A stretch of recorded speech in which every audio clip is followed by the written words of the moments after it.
ഇ.കെ. ഇമ്പിച്ച് ബാവ ചരമദിനത്തിൽ അനുസ്മരണ പരിപാടി നടത്തി. CPM area secretary CP Muhammad Kunhi പതാക ഉയർത്തി. മുൻ മന്ത്രിയും CPM നേതാവുമായിരുന്ന ഇ.കെ. ഇമ്പിച്ച് ബാവ അനുസ്മരണം ഇമ്പിച്ച് ബാവ സ്മാരക മന്ദിരമായ പൊന്നാനി ഏരിയ കമ്മിറ്റി ഓഫീസ് അങ്കണത്തിലാണ് നടത്തിയത്. CPM area secretary CP Muhammad Kunhi പതാക ഉയർത്തി. CPM ജില്ലാ സെക്രട്ടേറിയറ്റ് അംഗം അഡ്വക്കേറ്റ് PK ഖലീമുദ്ദീൻ ഉദ്ഘാടനം നിർവഹിച്ചു. P. Indira, K. Gopidas, UK Abubakar, V. Ramesh എന്നിവർ സംബന്ധിച്ചു. കൂടാൻ പറ്റാത്ത ഒന്നാണ് വികസനമെന്ന് പ്രവർത്തനത്തിലൂടെ തെളിയിച്ചൊരു മഹാന്റെ പേരാണ് ഇമ്പിച്ച് ബാവ എന്ന് പറയുന്നത്.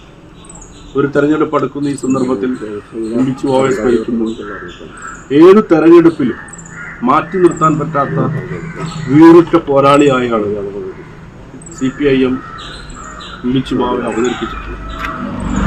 1982 ആദ്യത്തെ പാർലമെന്റിൽ ഇമ്പിച്ച് ബാവ രാജ്യസഭ MP ആയിരുന്നു.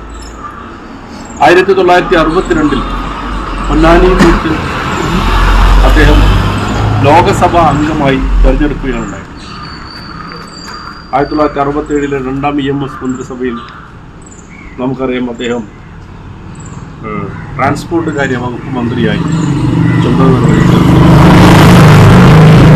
കോഴിക്കോട് അവസാനമായി വിജയിച്ച കമ്മ്യൂണിസ്റ്റ് നേതാവിൻ്റെ പേര് ചോദിക്കുമ്പോൾ 1980 ഇമ്പിച്ച് ബാവയുടെ വിജയത്തെക്കുറിച്ചാണ് പറയുന്നത്.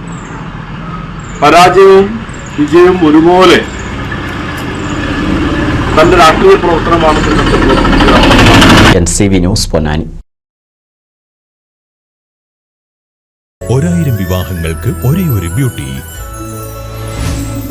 Beauty silks, Edappal, Chavakkad, Triprayar, Puthanathani, Perinthalmanna.